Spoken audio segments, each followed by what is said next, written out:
Y lo más humillante no fue no saber la palabra, fue que el médico me entendió perfectamente igual. Espera. Cuéntame desde el principio. Ok, primer año viviendo en España. Llevaba como 3 semanas con un dolor en el costado y decidí ir al médico. Y yo, que llevaba años enseñando español, entré al consultorio completamente seguro. Saqué mi español de universidad bien bonito. ¿Y? El médico me preguntó, ¿el dolor es punzante, opresivo o urente? Y yo me quedé en blanco total. Punzante, opresivo, urente, 3 palabras que no son tan conocidas. ¿Qué hiciste? Lo que hace todo el mundo cuando no sabe una palabra en otro idioma. ¿Señalaste con el dedo? Señalé con el dedo y dije, como un cuchillo, pero dentro. Y el médico asintió, escribió algo y siguió como si nada. Y eso es fascinante. O sea que la comunicación funciona de todas formas. Y ahí está el punto. Y el vocabulario médico es de los más técnicos que existen en cualquier idioma. No importa si eres nativo. La mayoría de personas no sabe qué significa urente tampoco. Pero hay algo que sí funciona siempre. Describir con lo que tienes. Tu cuerpo ya sabe lo que siente. El trabajo es encontrar las palabras para traducirlo. Y eso conecta con algo que me parece clave cuando aprendemos idiomas en situaciones de alta presión, como una consulta médica, donde además hay ansiedad real. Así es, el estrés de no saber una palabra dispara lo que en psicología llamamos bloqueo por ansiedad de actuación. Es cuando la mente, en vez de buscar recursos, se congela buscando la palabra perfecta. Y la trampa es que la palabra perfecta muchas veces no existe, o no la tienes.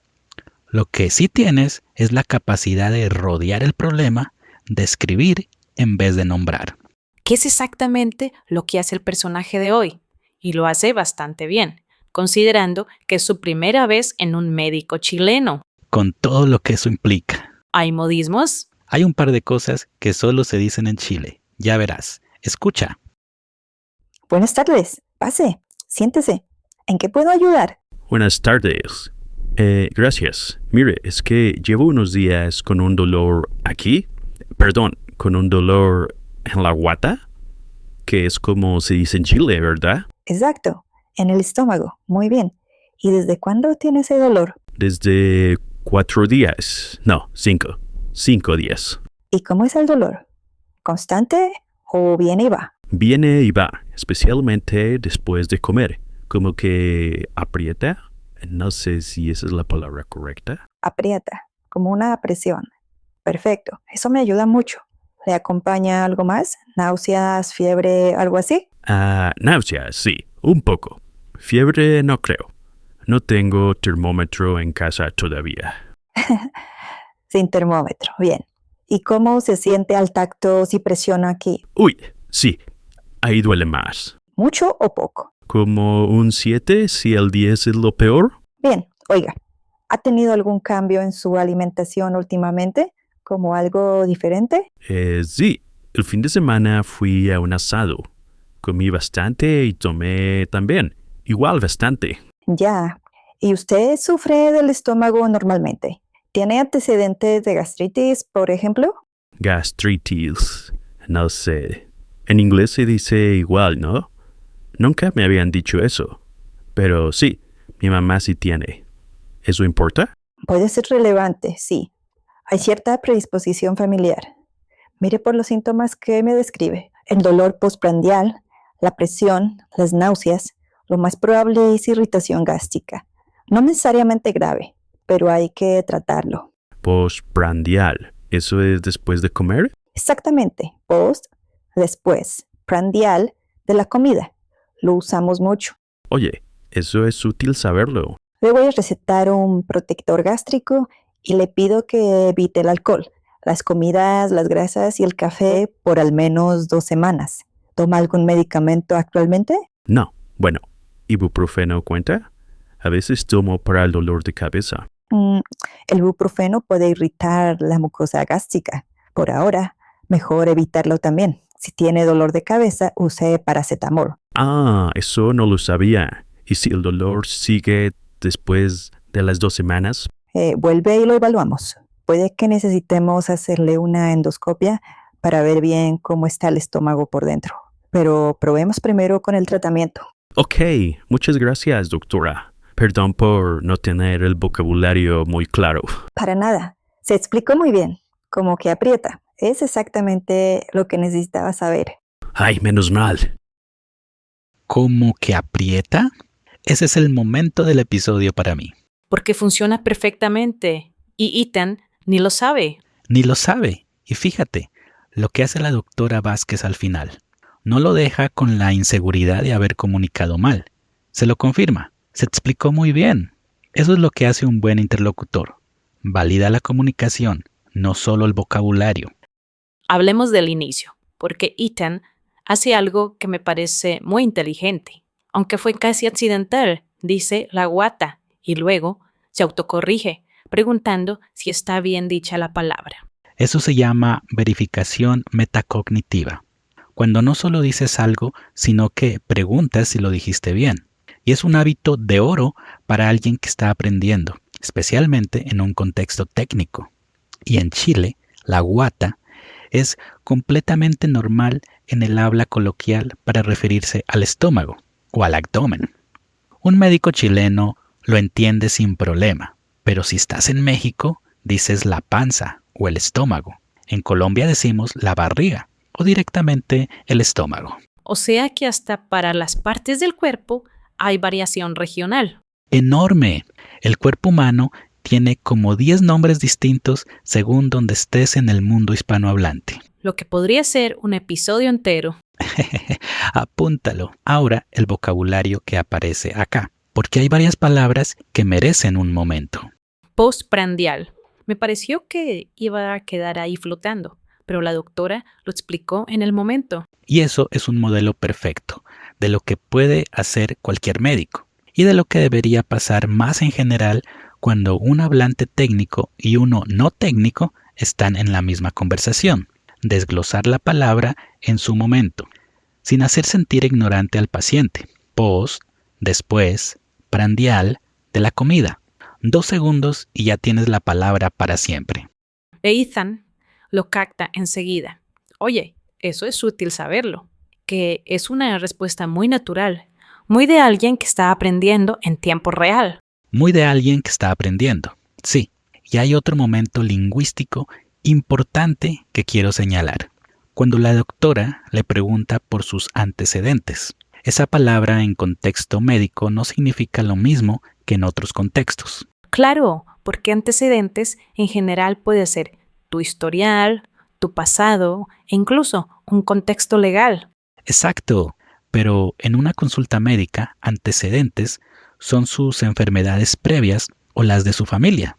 ¿Tienes antecedentes de gastritis? Significa usted o alguien en su familia ha tenido gastritis. Es un uso muy específico que si no lo conoces puede confundirte. Ethan lo intuye por el contexto. Eso también es una habilidad. Que se llama interferencia contextual. Cuando no sabes una palabra, pero el contexto te da suficiente información para seguir, es una de las habilidades más importantes en español B1 o B2 y la más infravalorada. Y el momento del ibuprofeno, porque ahí hay información médica real que mucha gente no sabe. Sí, y es importante. Los antiinflamatorios, como el ibuprofeno, son irritantes gástricos. Si tienes el estómago irritado o inflamado, el ibuprofeno lo empeora. El paracetamol, que en algunos países de Latinoamérica se llama acetaminofén, es la alternativa. Eso lo digo porque es útil saberlo, no solo en español. El episodio acaba de volverse educación de salud pública. Español real incluye información real. Ahora, una cosa que quiero que el oyente lleve. Las frases para describir el dolor sin saber el vocabulario técnico, porque Ethan las usa y funcionan. Sí, él dice como que aprieta, como un cuchillo, viene y va. Esas 3 estructuras, como que, para comparar la sensación, viene y va, para hablar de la frecuencia, y la escala del 1 al 10, funcionan en cualquier consultorio del mundo hispanohablante. No necesitas saber qué es urente o punzante. Necesitas poder decir, es como si alguien me apretara por dentro, y el médico tiene suficiente información. Rodear el problema en vez de buscar la palabra exacta. Exactamente, ¿qué es lo que decíamos al principio? El bloqueo por ansiedad de actuación, que aparece cuando perseguimos la precisión. La descripción creativa te libera de esa trampa. Y la doctora Vázquez es el tipo de interlocutor que todos necesitaríamos en una consulta. Paciente, no condescendiente y sabe cuándo simplificar sin infantilizar. Sin infantilizar, esa es la diferencia.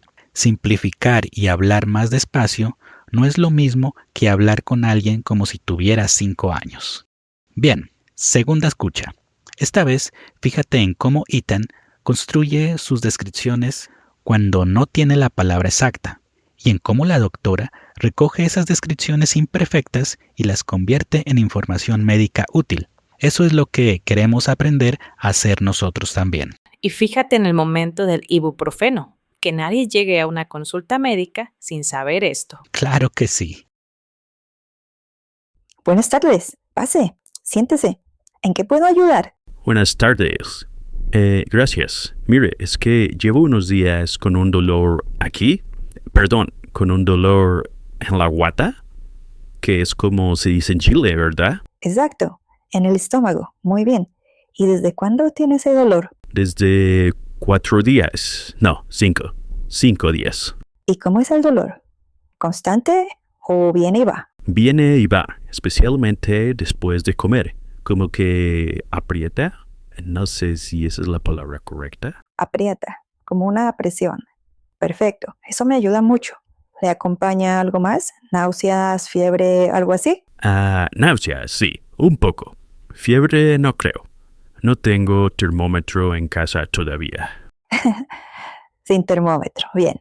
¿Y cómo se siente al tacto si presiona aquí? Uy, sí, ahí duele más. ¿Mucho o poco? Como un 7 si el 10 es lo peor. Bien. Oiga, ¿ha tenido algún cambio en su alimentación últimamente? ¿Como algo diferente?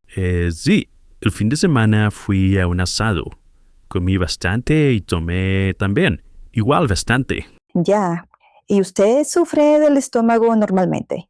¿Tiene antecedentes de gastritis, por ejemplo? Gastritis.